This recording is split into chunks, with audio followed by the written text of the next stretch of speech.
Hello, my name is Precious Vines Harris, and I am the single maven. So I was just actually contemplating a few things, and what came to me is this. We have to learn how to be detached from the outcome of something.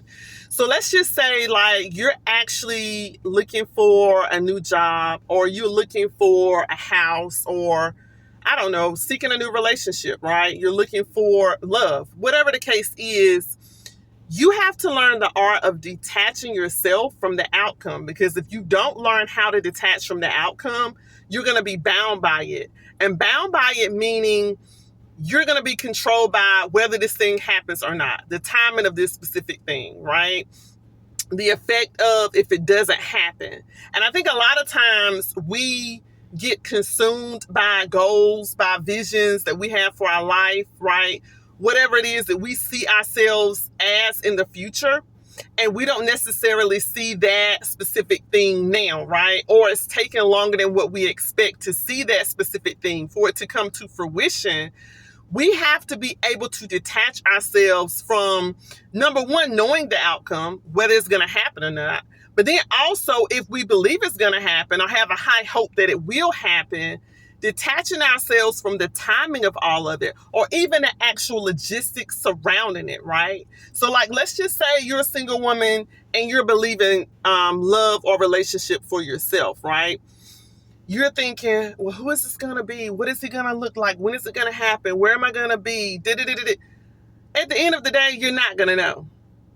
And we can get all consumed by it, meaning we don't necessarily make decisions that we should make because we're waiting on this thing to happen, or we make bad decisions because we're waiting on this thing to happen, or we're trying to figure it out, versus just living life as is and accepting the fact that we don't have all the answers. We don't know how things are going to turn out, but we're okay with it. Because at the end of the day, when you detach yourself from the outcome of something, you're trusting God for whatever it is, however it comes, right?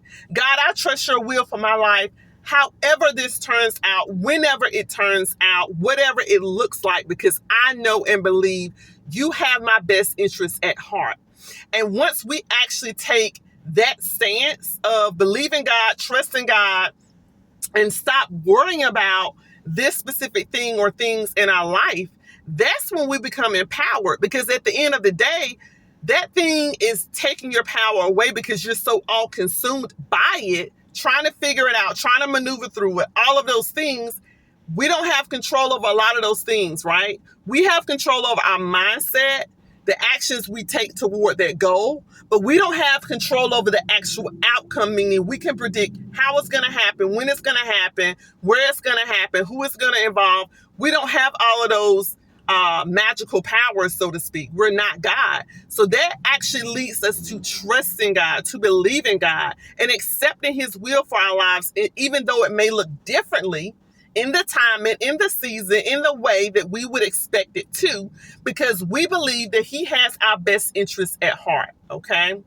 So I just wanted to share that with you because I'm talking to you, I'm talking to myself, and I hope it was helpful, because I firmly believe a lot of us are on a journey in our lives for better, right? Whatever that better looks like, but we need to have a better mindset as it relates to it, okay?